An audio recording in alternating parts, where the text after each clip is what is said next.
Anaconda distribution. So what is Anaconda?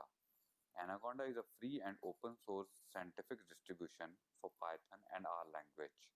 In fact, it is the world's most popular Python distribution platform with over 20 million users worldwide. When you install Anaconda on a fresh system, it doesn't just install Python for you, but also install NumPy, Jupyter, Pandas, SciPy, Matplotlib, Scikit-learn, TensorFlow, Spyder, etc. In fact, Anaconda allows you to download and install 7,500 Python and R data science packages. Most of the data scientists around the world use Anaconda because it's hassle-free and comes with pre-installed packages. Also, if you're a newbie and want to learn Python, Anaconda is a good choice as after installing it, you can directly jump into coding without being worried about installing additional modules, etc. So to install Anaconda on Windows, we will head to anaconda.com, click on Products and Individual Edition, and then we'll click on Download. Now there are installers for Windows, Mac OS and Linux. Since we are using Windows, we will be using Windows installer, and we can either use Python 3.7 or Python 2.7, and for sure we will be using Python 3.7. And to check out whether our operating system is 64-bit or 32-bit, we will have to right click on PC, goes to properties, and here it shows my system is 64-bit, your system might be 32-bit, so choose the installer accordingly. So now I will click on 64-bit installer and save the file. It's a 466 MB file and I have already downloaded it. So now I will move to the downloaded file.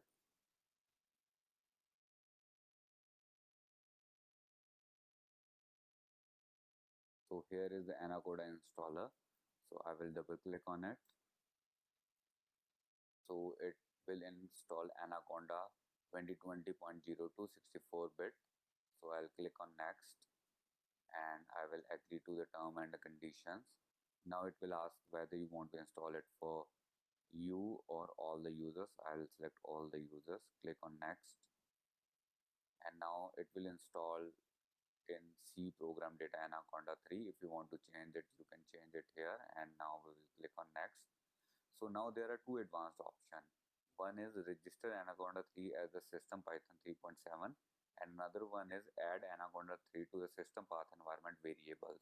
If you click it, it says it's not recommended, but I will recommend you to click it because by clicking it, you will be able to use Anaconda from PowerShell or command. If you leave it unticked, you can always add it to the path later, and I will show you how to do it later, but for now we will be clicking on it and then we'll click on install. It will take some time, so we'll have to wait. So now my Anaconda installation is complete. I will click on next and next, and now I will click on finish. Now if we go to start menu and check the Anaconda 3 folder, there is Anaconda Navigator, Anaconda PowerShell prompt, Anaconda prompt, Jupyter Notebook, Spyder, and if we click on Anaconda prompt, it will open this prompt and you can check the version of Anaconda by saying conda info. So we have installed Conda version 4.8.2, and now you can also use Conda to install other modules like NumPy. You can say Conda install NumPy and it will install NumPy for you. Here we have got an error says environment not writable error. So instead of opening it like this, we will again go to Anaconda and open it as administrator. And now if we will do Conda install NumPy,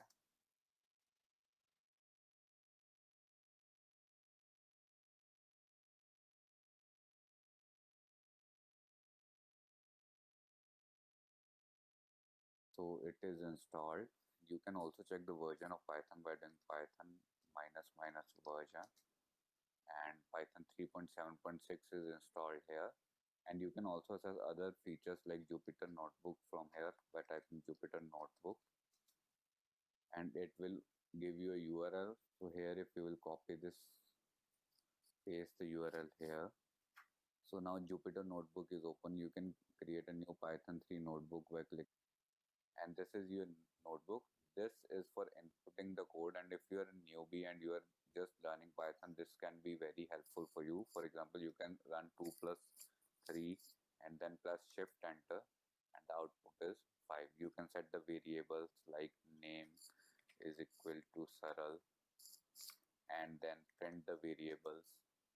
Jupyter Notebook is a very vast subject, and I will create some helpful videos in the future for that too. So for now, we will be closing it. Till now, we were using Anaconda prompt, but instead we can use the navigator also. So for that, we will click on Anaconda, go to navigator. This is the Anaconda navigator, and if you see command.exe prompt, Jupyter Lab, Notebook, PowerShell prompt, Qt console, Spyder is already installed, and you can click on launch to launch it. For example, we can open the Spyder editor by clicking on launch. So this is Spyder editor, and you can edit your code here.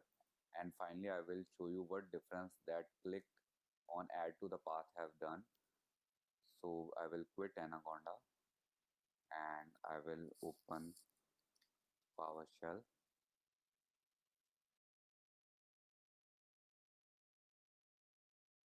So here if I type Python, so here when we have typed Python, this is Python 3.7.6, and this is the Anaconda version of Python. And if we import sys and print sys.executable, so here this Python is running from Anaconda. If we wouldn't have added the path, then we won't be able to run Anaconda from this PowerShell window, and we will have to use only Anaconda's PowerShell or Anaconda's shell to use Anaconda's Python. Before installing Anaconda, I had Python 3.7 installed on my PC. But after installing Anaconda, we can only access the Anaconda version of Python.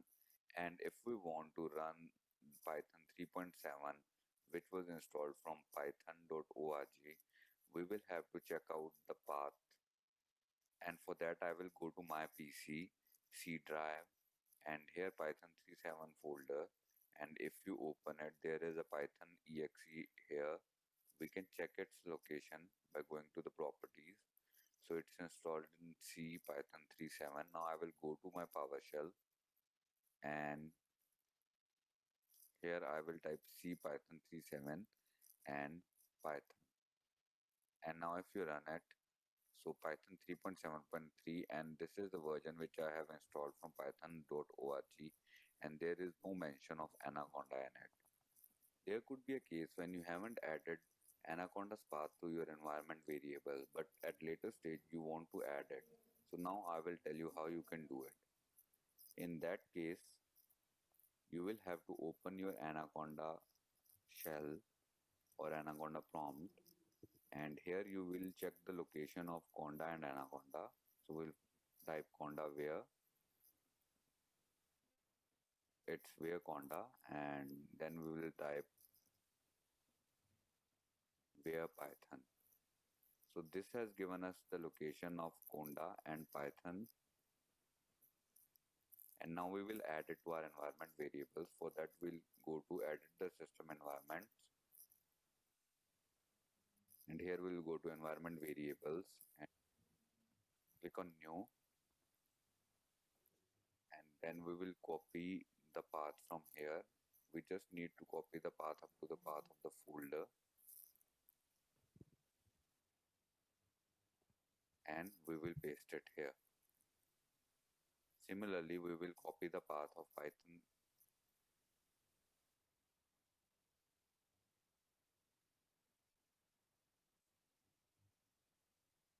and paste it in here.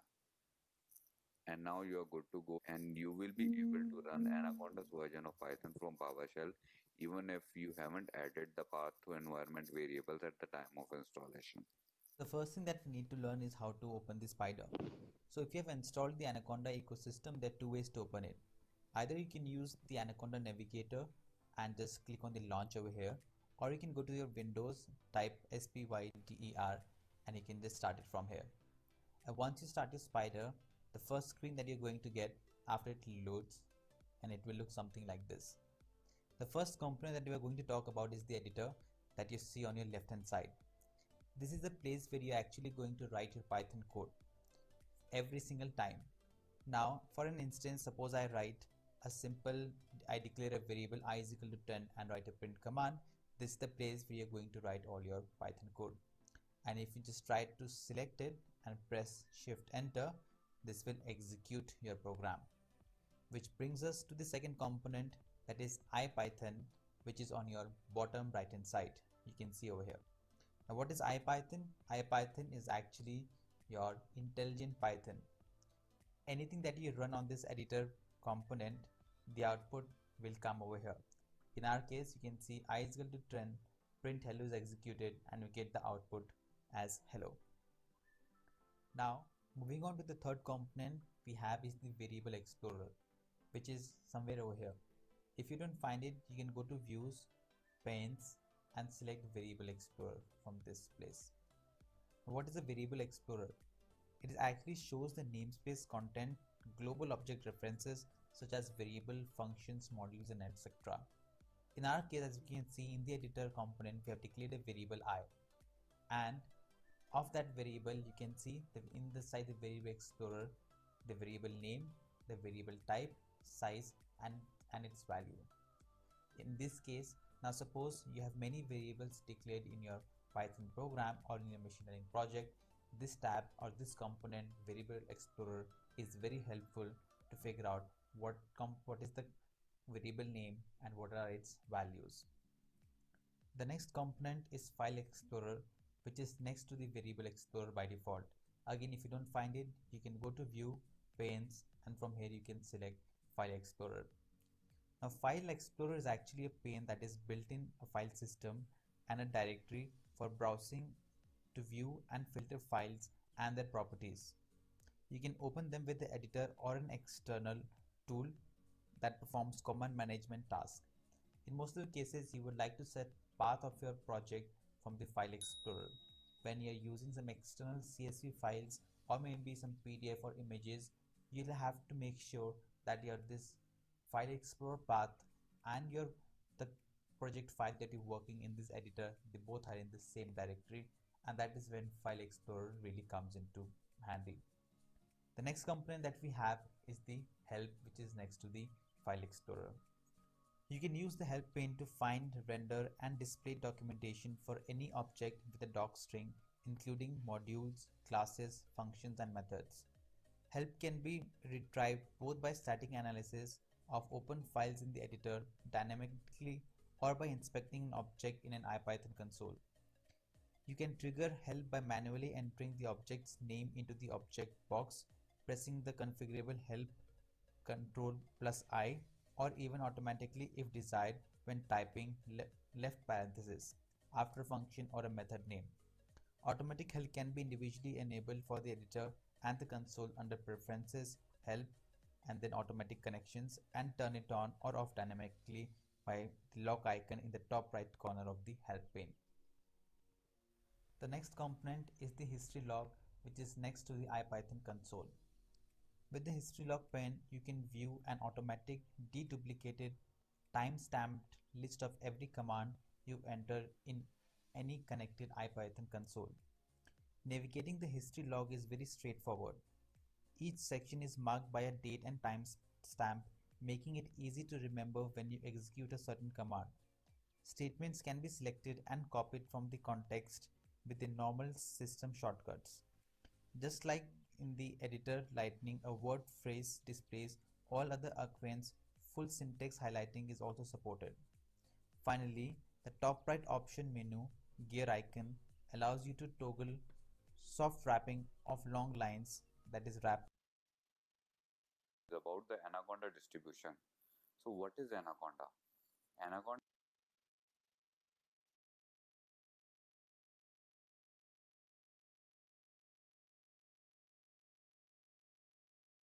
It from the context with the normal system shortcuts. Just like in the editor Lightning, a word phrase displays all other occurrence, full syntax highlighting is also supported. Finally, the top right option menu gear icon allows you to toggle soft wrapping of long lines, that is wrap lines, and set the number commands the history log should remember in the history section. Moving on to the next component we have is the projects. We can find the projects on the top by clicking the projects, new project, and you can define the name of your project and the location. Spyder allows users to associate a given directory with project, which offers several main advantages. Opening, closing, or switching to a project automatically saves and restores your editor panes and open files directly how you've left it. This allows you to easily switch between many different development tasks without making it to manually recreate your session for each and every single time. I personally use it and this is very beneficial. Once the project is open, the project explorer that is on the left is open, that gives you a tree view of the current project files and directories. This pane allows you to perform all the same functionalities as a normal Spyder file explorer. The last component on this list, or I should say more specifically, the last component for this video is the online help. You can get this pane by going to view, panes and online help, which will then again come next to a variable explorer or by file explorer. This will give you all the functionalities and the function that is built in the Python in the latest version that you have installed, that is 3.7.4, that is in my case. You can come over here, search for package, or you can also just click any of these over here to actually read about the documentation, and you will get all those results inside this your Spyder IDE only. One last thing before I leave is that you can, if you want to change the font size and the some different more functionalities of this IDE, you can go to tools, preferences, and actually change over your console's font size and your shell sizes, and a lot more you can do it from here by